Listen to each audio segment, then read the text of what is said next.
dúvidas mais íntimas que ele tinha com relação a tudo aquilo que ele havia falado para eles, né? E aí ele diz assim: na causa de Deus, a fidelidade, a confiança deve ser uma das primeiras virtudes. Onde o filho e o pai, que não desejam estabelecer como ideal de uma união, a confiança integral e recíproca. Quer dizer, de que forma, né? Nós não podemos duvidar da fidelidade do nosso Pai para conosco. Sua dedicação nos cerca os espíritos desde o primeiro dia. Ainda não o conhecíamos e ele já nos amava. E acaso poderemos desdenhar a possibilidade de retribuição? Quer dizer, de fazer a nossa parte? Não seria repudiarmos o título de filhos amorosos? O fato de nos deixarmos absorver no afastamento, favorecendo a negação? Tudo na vida tem um preço, disse Jesus, que lhe corresponde. Se vacilais receosos ante as bênçãos do sacrifício e as alegrias do trabalho, meditai nos tributos que a fidelidade ao mundo exige. O prazer não costuma cobrar do homem um imposto alto e doloroso? Quanto pagarão em flagelações íntimas o vaidoso e o avarento? Qual o preço que o mundo reclama ao gozador e ao mentiroso? Então, Jesus reconheceu que os discípulos, diante das suas cariciosas perguntas, haviam transformado a atitude mental, eles mudaram com essa fala de Jesus. Timidamente, Tiago contou uma história de um amigo que arruinara a saúde com os excessos dos prazeres condenáveis. Tadeu, por sua parte, também falou de um conhecido que, depois de ganhar grande fortuna, se havia tornado avarento e mesquinho. Pedro recordou o caso de um pescador de sua intimidade que sucumbira tragicamente por efeito da sua desmedida ambição. E Jesus, então, perguntou: não achais enorme o tributo que o mundo exige dos que se apegam aos seus gozos e riquezas? Se o mundo pede tanto, por que não poderia Deus nos pedir lealdade ao coração? Trabalhamos agora pela instituição divina, no seu reino da terra, mas desde quando estará o Pai trabalhando por nós? Tiago, então, depois deles meditarem um pouquinho, disse: mestre, tenho um amigo de Corazim que vos ouviu a palavra santificante e desejava seguir-vos, porém asseverou-me que o reino pregado pela vossa bondade está cheio de numerosos obstáculos, acrescentando que Deus deve mostrar-se a nós outros somente na vitória e na ventura. Devo confessar que hesitei antes de suas observações, mas agora, esclarecido pelos vossos ensinamentos, melhor vos compreendo e afirmo-vos que nunca esquecerei minha fidelidade ao reino. Tiago, nem todos podem compreender a verdade de uma só vez. Devemos considerar que o mundo está cheio de crentes que não entendem a proteção dos céus, senão nos dias tranquilos e de triunfo. Nós, porém, que conhecemos a vontade suprema, temos que lhe seguir o roteiro. Não devemos pensar no Deus que concede, mas no Pai que educa, não no Deus que recompensa, mas sim no Pai que aperfeiçoa. Daí se segue que a nossa batalha pela redenção tem de ser perseverante e sem trégua. Os companheiros de apostolado, então, manifestando o interesse que os esclarecimentos lhe causavam, puseram-se a perguntar: Mestre, não seria melhor fugirmos do mundo para viver na incessante contemplação do reino? Quer dizer, fugir ao compromisso, né? Que diríamos do filho se conservasse em perpétuo repouso junto ao seu pai, que trabalha sem cessar no labor da grande família, diz Jesus. Mas de que modo se há de viver como homem, como apóstolo do reino de Deus, na face deste mundo, inquiriu Tadeu? Em verdade, ninguém pode seguir simultaneamente a dois senhores. Fora absurdo viver ao mesmo tempo para os prazeres condenáveis da terra e para as virtudes sublimes do céu. O discípulo da boa vontade tem de servir a Deus, servindo a sua obra neste mundo. Ele sabe que se acha a laborar com muito esforço num grande campo, propriedade de seu pai, que o observa com carinho e atento, com amor nos seus trabalhos. É certo que as forças destruidoras reclamarão a indiferença e a submissão do Filho de Deus. Mas o filho do coração fiel ao seu pai se lança ao trabalho com perseverança e boa vontade. Entrará em luta silenciosa com o meio, sofrer-lhe-á os tormentos com heroísmo espiritual por amor do seu reino, que traz no coração, plantará uma flor onde haja espinho. Abrirá uma senda, embora estreita, onde estejam em confusão os parasitos da terra. Cavará pacientemente, buscando as entranhas do solo, para que surja uma gota d'água onde queime no deserto, né? Então, Jesus, conversando com eles, sempre trazendo a necessidade de cada um fazer a sua parte. Não tem como Deus nos apresentar todo o trabalho pronto. Como nós iríamos evoluir? Como nós aprenderíamos? Como nós chegaríamos à perfeição que nós estamos programados a chegar, não é? Então, os discípulos, ouvindo ele, ficaram pensando, e no final todos falaram, impulsionados por uma força interior, eles disseram: Senhor, seremos fiéis. E nós temos que ser fiéis nas nossas atitudes, né? Na nossa vida, a nossa renovação interior. É um trabalho que nós precisamos fazer, e é na hora da dificuldade, é na hora do sofrimento, é na hora em que nós estamos aprendendo, é na hora que a vida nos traz realmente os valores a serem conquistados, que nós precisamos mostrar nossa confiança em Deus, porque estamos sendo amparados em todos os momentos. Deus nunca nos abandona. Nós, às vezes, nos distanciamos. Nós, às vezes, por temor, pelas dificuldades que se apresentam à nossa frente, nós nos sentimos inseguros de enfrentar aquilo que se mostra à nossa frente. Mas nós fomos preparados para isso. Nós temos condições de fazer aquilo que se apresenta em nossa vida.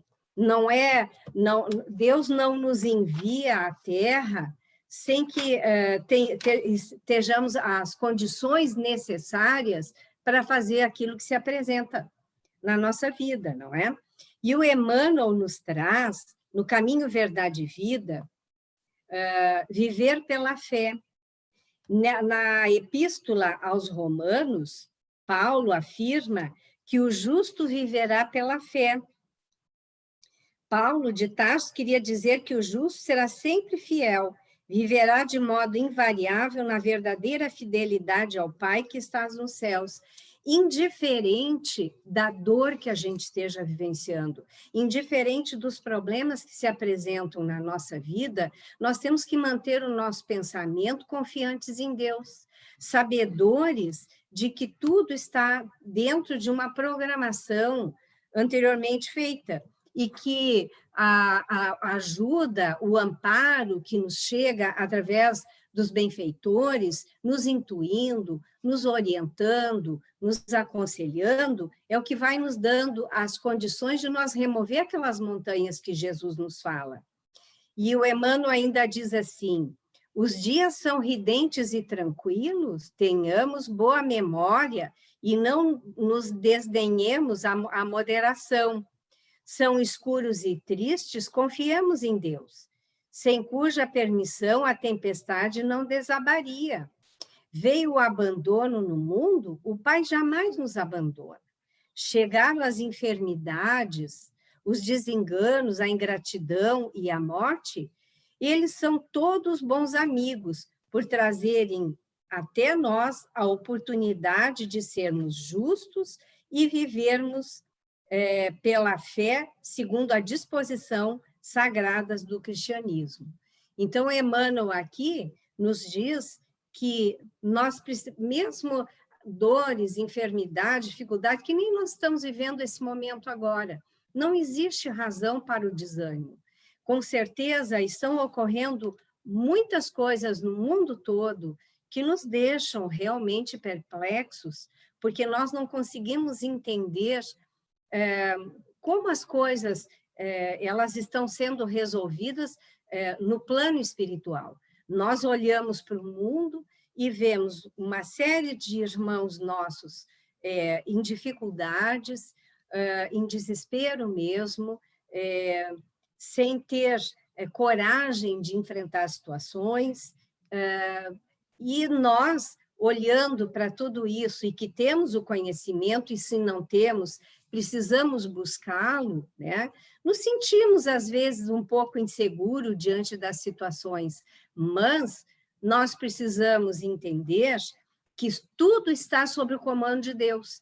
Nada acontece sem que Deus o permita, e tudo existe uma programação, e Jesus está nesse leme. Jesus, conduzindo este barco, nos leva a uma certeza, a uma tranquilidade, que nós conseguiremos vencer essas tribulações, vencer essas dificuldades, no momento em que nós nos colocamos dentro de uma serenidade, pensando em Deus, fazendo as nossas preces, buscando força no alto, que não nunca são poucas, não é? A espiritualidade está em peso trabalhando, auxiliando, amparando a todos aqueles que se ligam, porque muitas vezes nós estamos recebendo muita ajuda, nós estamos recebendo amparo, nós estamos recebendo força, coragem, mas o que ocorre conosco? Nós deixamos que as coisas tomem conta de nós, essas notícias, e passamos a temer, passamos a ter dificuldades para enfrentar essas coisas que se apresentam em nossa vida. E o Emmanuel nos diz assim que a fé em Deus, ela não se arredará das provas inevitáveis, mas investirá de força devida para suportá-las. Então, nós vamos ter a força que nós precisamos em todos os momentos, né? Mas precisamos fazer a nossa parte. Não afastará os obstáculos do nosso caminho à fé, né? Mas, entretanto, ela vai nos dar condições para, em silêncio, receber as mensagens que nos chegam nesses momentos. E a fé também ela não vai nos impedir o afastamento dos nossos companheiros a que mais nós nos afeiçoamos, não é? Mas serão substituídos por outros, né? Não te livrará da enfermidade que ainda nós estamos precisando. Muitas vezes nós não conseguimos compreender por que uma enfermidade nos chega. Às vezes, até para nos deter, né, no leito ou nos deter em casa, para que nós não coloquemos em prática até uma uma ideia que nós temos, alguma coisa que estamos querendo fazer, porque aquilo lá vai nos trazer sérias consequências para a nossa encarnação. Então, eles nos seguram um pouco. Como agora nós estamos dentro do nosso lar ali, precisamos ter essa resignação, precisamos ter esse entendimento e procurar compreender o que a vida está nos mostrando, né? Então, nos retendo dentro do nosso lar para que nós tenhamos outros aprendizados. E, enquanto isso, a espiritualidade trabalhando, né? Uma equipe imensa que nós não temos ideia trabalhando, auxiliando os cientistas nos seus trabalhos, auxiliando, dando força àqueles que vieram com a missão de trabalhar nos hospitais, que vieram com essa missão de trabalhar com os enfermos, trazendo evolução em aparelhagens, né? Várias coisas, né? Que estão sendo evoluindo, né? A internet mesmo, os meios que estão sendo conduzidos para que o mundo tenha uma evolução maior, né? E Emmanuel ainda nos diz que nós não te retirará, a fé não vai nos retirar do desengano e das decepções que o mundo nos propicie, mas vai nos auxiliar para extrair de tudo isso um discernimento, um entendimento das coisas. Não nos desligará do parente difícil, mas vai nos ajudar a aceitar e saber lidar com a situação, né? Não nos proibirá das quedas prováveis na nossa trilha da nossa existência, né? Nós vamos errar, nós vamos gerar algumas coisas na nossa vida que vão nos trazer algum sofrimento, alguma dificuldade, mas vai nos vir também o auxílio para que a gente entenda e reencontre um outro caminho para voltar para a estrada do bem, né? E não demitirá, não vai nos eximir dos problemas que, porventura, nos ameaçam a nossa paz. Contudo, vai nos dar uma serenidade para que nós possamos resolver, né? A fé não vai nos buscar nos labirintos da ilusão, né? Que talvez nós tenhamos penetrado impensadamente. Entretanto, vai nos clarear o raciocínio para que nós nos libertemos. A fé em Deus, por fim, não mudará os quadros exteriores da luta, mas infundirá a paciência que nós precisamos ter, a fim de que nós venhamos a compreender em que todos eles, os degraus de elevação de que necessitamos para escalar os cimos da vida imperecível. Então, é importante para nós entender todos esses ensinamentos que nos chegam para nos manter asserenados, para nos manter calmos, para nos manter na certeza absoluta que tudo vai terminar muito bem e vai ser no tempo que Deus determinar. Não precisamos ter desespero de que termine isso logo, não. Vamos nos manter firmes, buscando conhecimento, buscando fazer o nosso melhor, ajudando Deus através do auxílio aos nossos semelhantes, uma palavra de conforto, alguma palavra de entendimento, procurando esclarecer alguma coisa, se alguém não sabe, orientando com algum livro, alguma coisa, buscando fazer o trabalho à nossa volta o melhor que nós pudermos, não deixar que nenhuma oportunidade passe, tá? Então, chegamos ao final do termo do nosso tempo, desejando que os irmãos possam ter muita paz, muita serenidade, muita força, muita fé em Deus, porque nós estamos com uma pleia de espíritos nos envolvendo em todos os momentos da nossa vida, por permissão desse Pai amoroso, desse Jesus, esse Mestre que nos ama tanto. Paz e amor, meus irmãos. Então, vamos dar continuidade ao nosso estudo. Hoje nós vamos abordar o capítulo 10 de O Evangelho segundo o Espiritismo, Bem-aventurados os que são misericordiosos, e desse capítulo, o item A indulgência. Vejam como é importante a indulgência, porque ele está no cerne, no âmago da definição de caridade, como a entendia Jesus.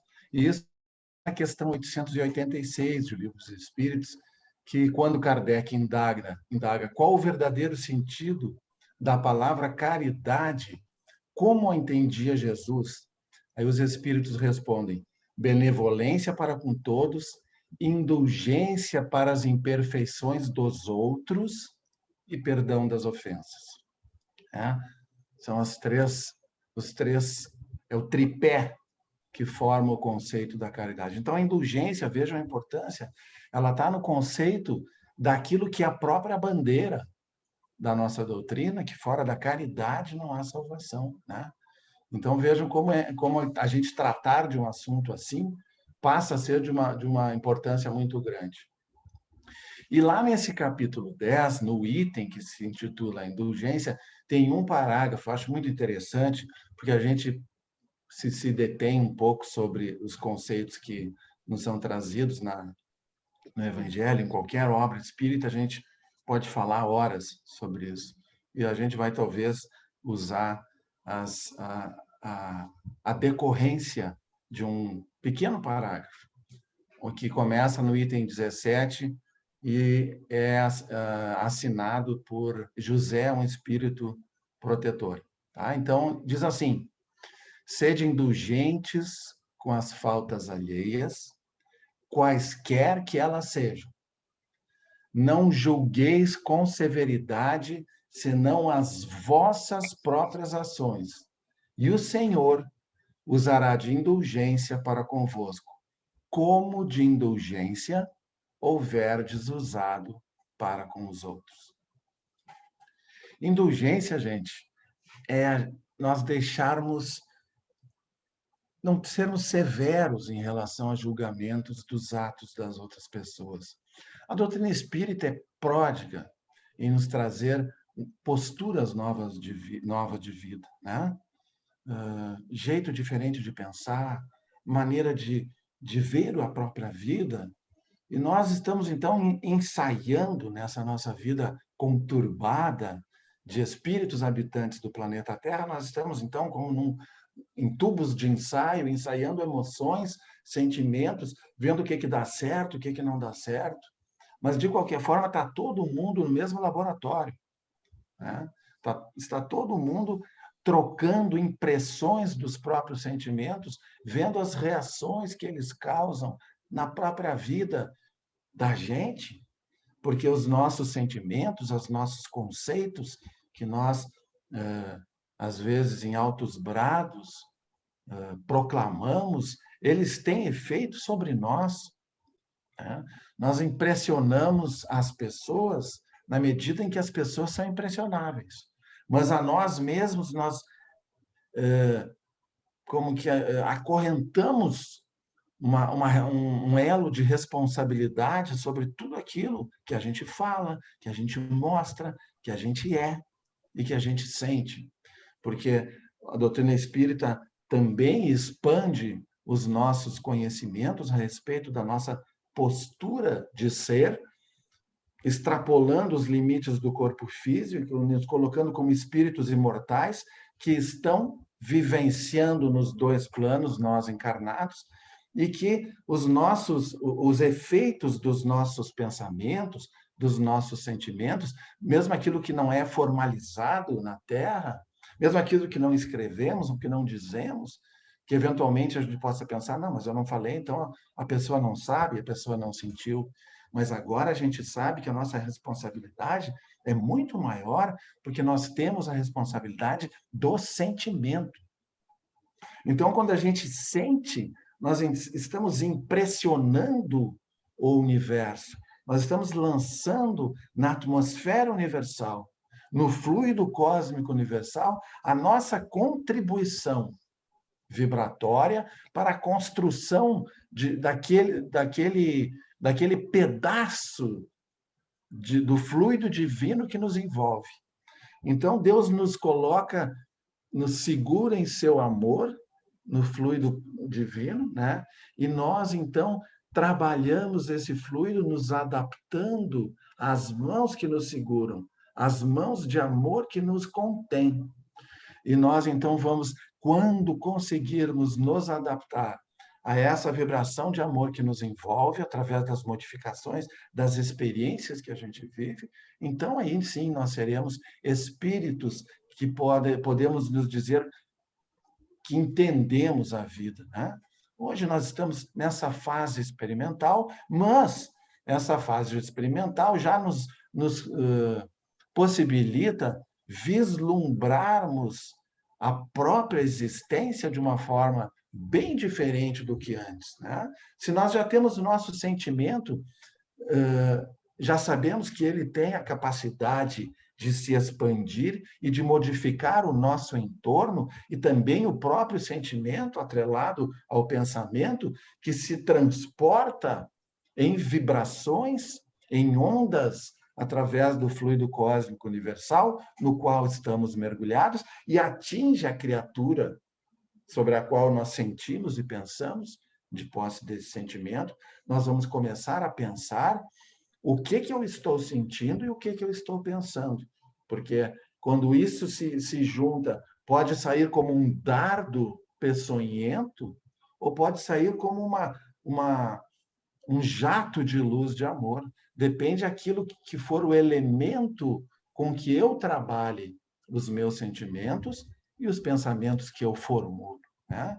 Então, nós estamos nessa fase de tentar barrar aquilo que é ruim e que ainda insiste em vir à tona, às vezes, nas situações em que vivemos, e nós estamos ainda nessa luta de saber aquilo que a gente tem que fazer, aquilo que é certo, mas, eventualmente, nós não conseguimos.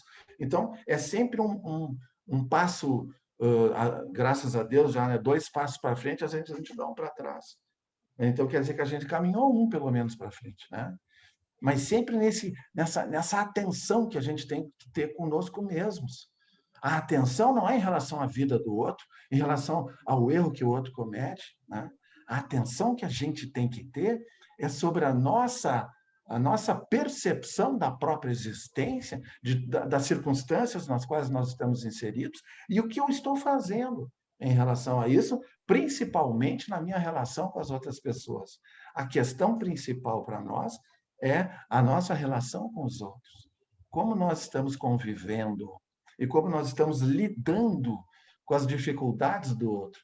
Porque a gente se preocupa e cobra posturas e posições em relação aos nossos comportamentos, que nós achamos todos maravilhosos, é tudo uma coisa especial, a gente faz tudo certinho, e a gente gosta que os outros, então, reconheçam, né?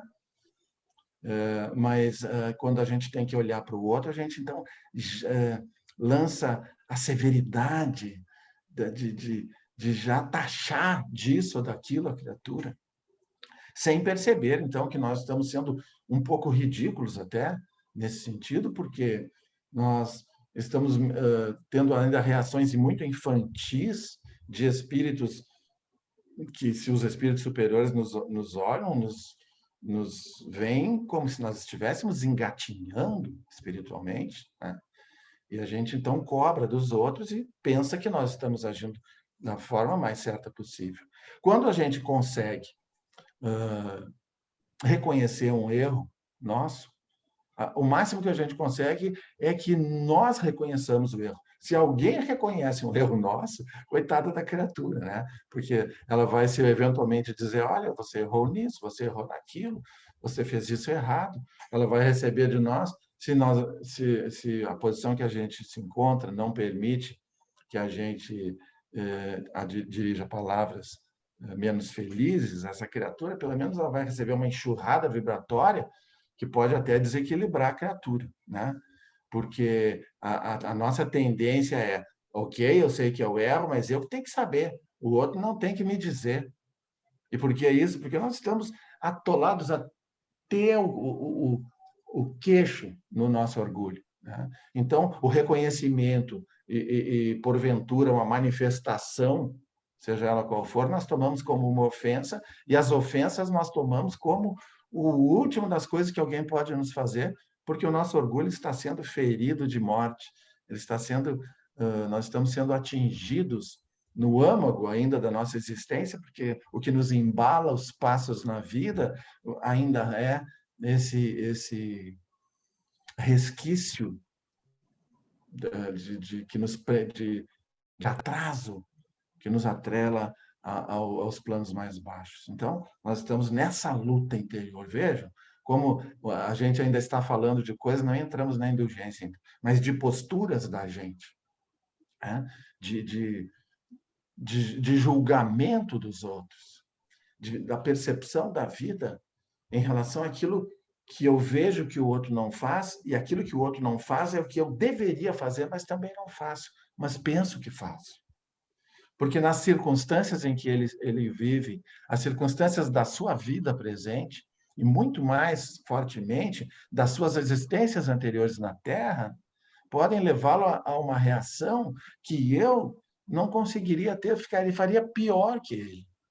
Então, nessa conjuntura, nessas circunstâncias reencarnatórias que nós nos encontramos, assim, ainda com essa nossa dificuldade imensa de controlar o nosso ego, de controlar o nosso amor próprio, falso amor próprio, porque o verdadeiro amor por nós mesmos é aquele em que nós desejamos e fazemos para nós o melhor para a nossa própria existência de espírito eterno.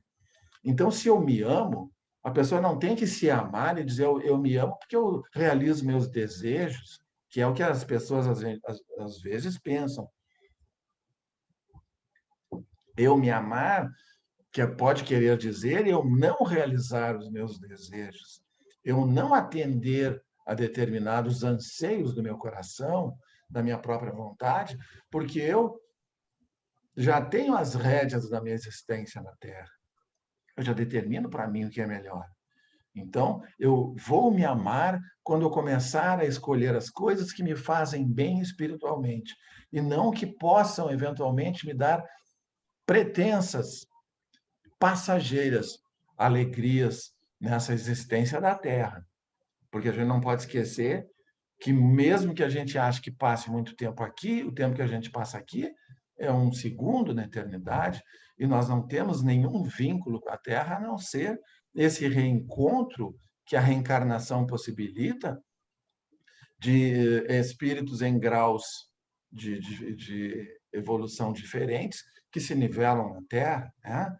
E que nós ainda necessitamos o esquecimento do passado.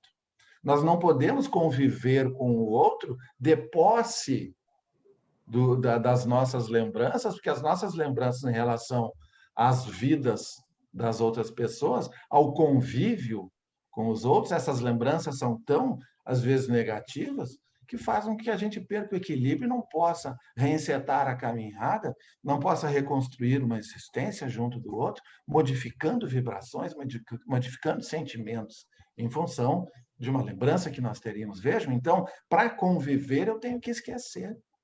Isso é uma benção, porque eu tenho oportunidade de reconstruir a partir do zero naquela encarnação, não lembrando do passado. Uma nova relação que se fortalece cada vez mais, às vezes em mais de uma encarnação, com uma outra pessoa que eu não lembro o que aconteceu no passado, mas essas novas experiências se sobrepõem ao passado no futuro e falam mais alto, fazendo com que esse sentimento desenvolvido entre aqueles que têm atrito, já mais vinculados ao amor, possam então prevalecer em relação ao passado.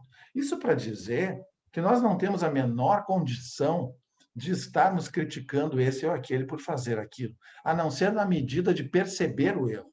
Né? Isso é muito importante, porque eu não posso viver alheio ao mundo que me cerca, cheio de contrariedades, de inconformidades, de ações das criaturas em relação ao Evangelho. Então, se eu tenho por baliza, por bússola, a direção que o Evangelho me dá, eu posso, então, comparar aquilo que eu vejo no mundo, eventualmente os atos das criaturas, ao Evangelho, desde que ele também seja a baliza para os meus próprios erros, para as coisas que eu faça. Então, são recursos que a doutrina espírita nos proporciona e que, às vezes, a gente deixa de usar, né? Então, nós temos que, quando a gente perceber que alguém errou, o que o Evangelho nos diz e que os Espíritos nos falam, deixa a criatura errar por si, né? Deixa a criatura, eventualmente, se não está no nosso campo de ação e de auxílio que a gente possa dar para ela, o que nós podemos fazer, né? Nós não vamos piorar a vida, porque se a gente começa a lançar julgamentos e condenações sobre os atos dos outros, nós estamos piorando a vida da pessoa. Cada vez que eu julgo, cada vez que eu falo naquele assunto, cada vez que eu converso, você viu tal coisa, o que ele fez, que coisa horrível, que coisa tal, nessa posição, fazer um negócio desse, eu estou prejudicando a vida da criatura. Se eu prejudico a vida da criatura, é porque ela está na faixa de receber isso, mas eu estou na faixa da responsabilidade, né? Eu só posso ter qualquer influência sobre alguém se alguém estiver receptivo à minha influência. A receptividade se dá em relação às faixas de existência em que nós nos encontramos. Se ela é passível de receber a minha influência, tanto positiva quanto negativa, então é porque ele está nessa faixa, né? Mas se ele não é passível de receber nesse ponto que nós estamos conversando, a minha influência negativa, fico só eu vinculado a ela. A responsabilidade de a ter emitido. O pensamento, a palavra, o comentário desairoso, né? O outro não recebeu, porque ele não estava naquela faixa que eu pensei que ele estivesse. Faz para ele, né? Agora, se ele, porventura, ainda estiver numa faixa receptiva à minha vibração negativa, eu crio em relação àquela criatura uma dívida, porque eu causei um desequilíbrio na própria lei do amor ao prejudicá-lo. Quando eu causo desequilíbrio na lei de Deus, sou eu o responsável pelo restabelecimento do equilíbrio, através do aprendizado que eu faço em relação às responsabilidades que eu tenho, né? Então, as coisas têm que ser reparadas em torno daquela reviravolta que eu fiz no ambiente de amor, naquele que eu disse no início, que o amor de Deus é como mãos que nos sustentam nesse carinho divino e que nós, ainda em ebulição, vamos nos adaptando a essas mãos amorosas, né? Então, se eu causo uma turbulência nesse ambiente de amor, eu que o reparo. Então, a gente tem que cuidar nossa relação com o erro dos outros nesse sentido, né? Por isso que o Espírito diz, sede indulgente com as faltas alheias. Não é para que o outro não seja prejudicado, é para que nós mesmos não sejamos. Em relação à nossa postura, frente à desgraça, à dor, ao sofrimento. Mas não é só desgraça, ele está errando, prejudicando muita gente. Isso é uma desgraça. Esse erro é uma desgraça pessoal da criatura que eu tenho que entender, né, que é passageiro, assim como todas as coisas erradas que eu faço. E que eu, se eventualmente, para minha tristeza, eu não percebo, né? Então, por isso que o Espírito disse, sede indulgentes com as faltas alheias, quaisquer que elas sejam. Não tem gradação de falta em relação a essa indulgência, né? Porque quanto mais a criatura errar e quanto maior o erro que ela cometer, mais infeliz ela é. E mais sofrimento certamente passará, porque quando a gente erra muito grande, a gente faz, como eu disse, uma reviravolta nesse ambiente de amor divino. E a gente tem que consertar esse negócio depois. Então, essa criatura, a gente já pode prever para ela um futuro de dificuldades, né? Então, não tem por que ainda ficar dizendo, porque tu devia estar na cadeia, porque eu não sei o que, eu devia estar fazendo. É muito pequeno isso. Então, eu repito, não quer dizer que a gente não perceba as coisas que nos acontecem. O que nós não podemos é nos ligar aos fatos vibratoriamente, porque os fatos têm vibração, eles por si. E se nós nos ligamos à vibração de um fato negativo, nós nos ligamos àquela vibração negativa.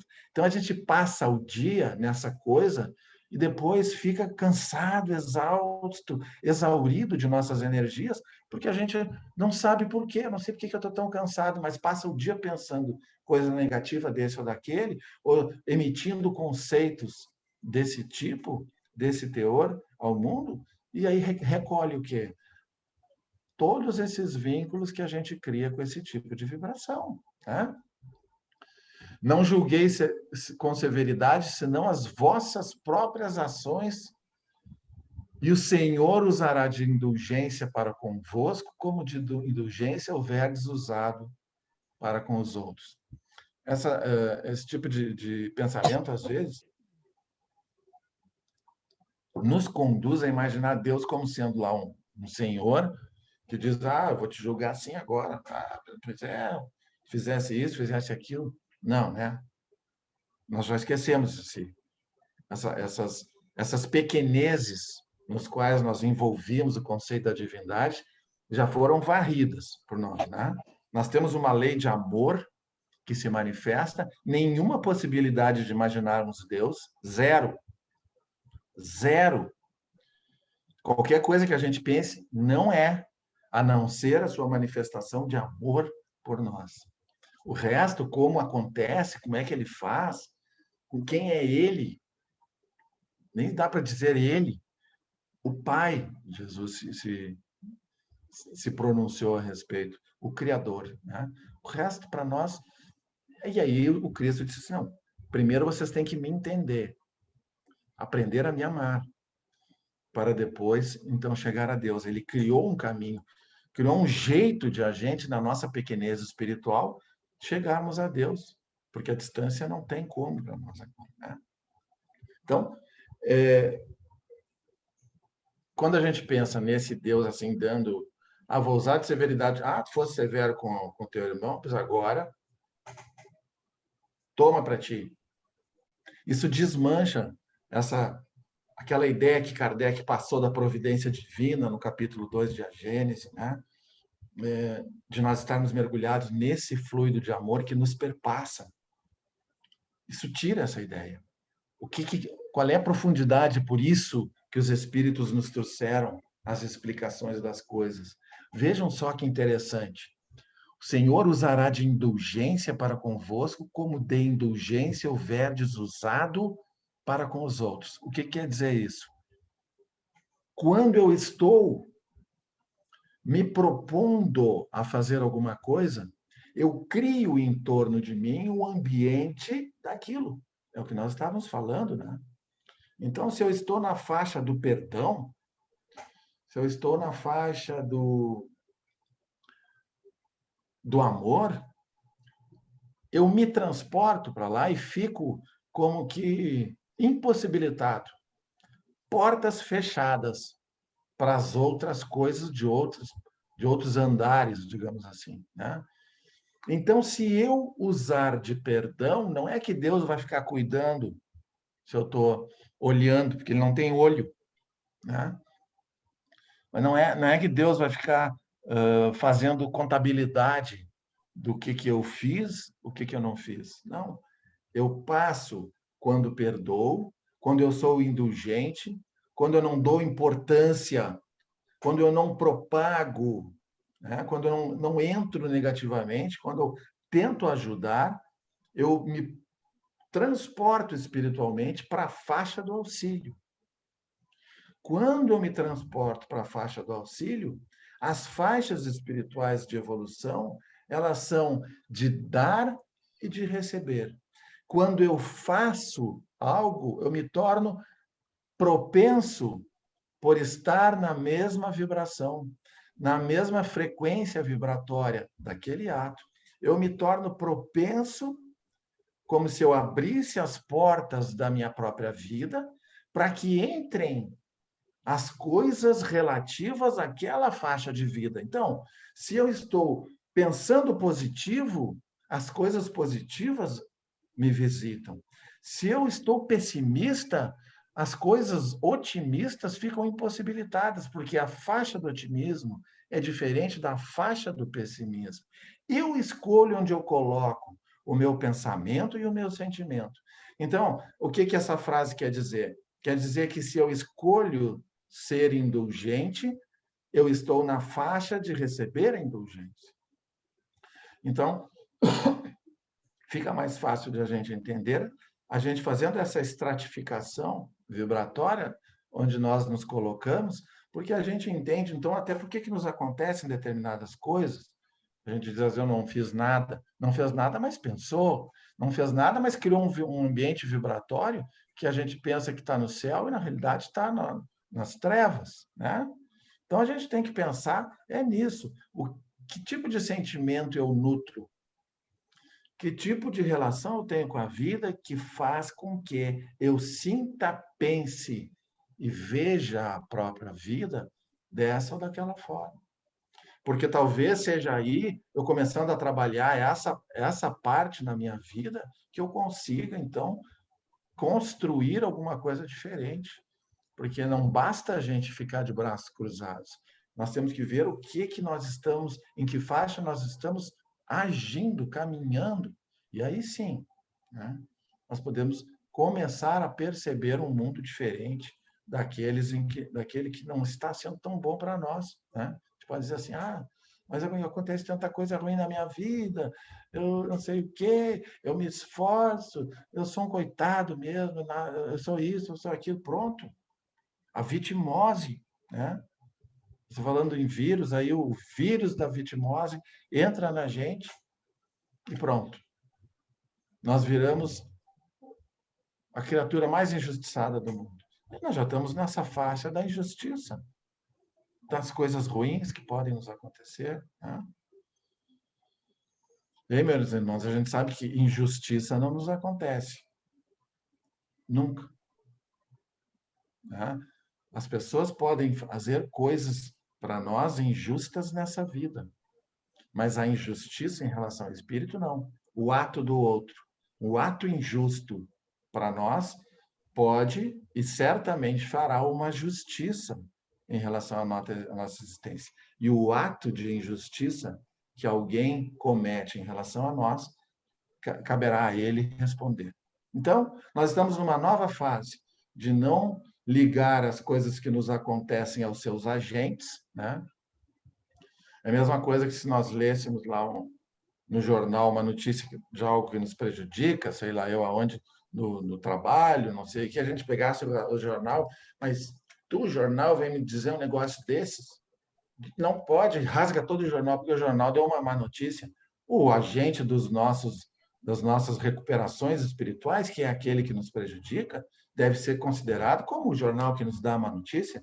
Ele nos trouxe, mas a ele foi simplesmente um instrumento que nos mostrou, que nos fez viver, o que nos coloca na possibilidade de viver determinadas coisas, é aquilo que a gente falava, da faixa em que nós estamos. Então, se nós nos colocamos nessa faixa, nós estamos aptos a passar por aquilo que a faixa vibratória que nós nos encerramos contém, todas as coisas que ela contém fazem parte da vida de quem está ali. Né? Então, nós percebendo essas coisas na vida, como é que nós não vamos mudar? Como é que nós não vamos ter um planejamento diferente para a existência? Não dá. Nós precisamos, em função disso, ter um monte de coisas novas, diferentes para fazer, sair amanhã, de manhã, assim, diferente, olhando para as pessoas como, pô, são todos companheiros dessa nave espacial que fica dando volta no Sol aí, né? Companheiros nossos, irmãos, filhos do mesmo Pai. Nós vamos um dia amar a todos. Então, se eu vou amar um dia aquela criatura, por que eu já não facilito? Né? E já corto o caminho, pelo menos já não desejando mal, pelo menos já desejando que Deus abençoe, que vá, se eu não consigo amar ainda, né? Então, são coisas que a gente já pode ir melhorando e aprendendo a valorizar tudo que a bondade divina nos dá na vida, né? Todas essas possibilidades de conhecimento que nós não tínhamos antes e agora nós temos, de conversar sobre isso, para que a vida não doa tanto, para que as coisas não nos causem tanto sofrimento como tem causado, né? Então, são coisas importantes que a gente pode começar a pensar, começar a, a meditar sobre isso, dizer, não, mas quem sabe se eu não faço diferente com aquela pessoa. Aí, às vezes, a gente vai pensar, conversar com a pessoa, nem é aquilo que nós imaginávamos, nem é assim. Então, existem situações extremas difíceis, né, gente? Isso é possível de acontecer. Aí a gente diz assim, meu Deus, eu não vou conseguir resolver. A gente sabe que tem coisas que não são resolvidas. Então, que aquela criatura fique, se ela me deseja o mal, que ela me deseje o mal, não eu a ela, porque aí eu vou estar fazendo a minha parte. A gente tem que sempre fazer a parte da gente, porque o que não vai nos fazer com que a gente seja feliz é a consciência tranquila. Isso faz parte da felicidade comum a todos, né? Que está lá no Evangelho também. A posse do necessário, a consciência tranquila e a fé no futuro. Então, são coisas que a gente tem que conhecer. E isso tem que nos alimentar o coração e fazer com que a gente definitivamente mude o rumo da vida, encontre caminhos novos e seja, desde agora, mais feliz. Que Deus possa nos iluminar, nos abençoar e fortalecer, porque nós temos um caminho brilhante pela frente, desde agora.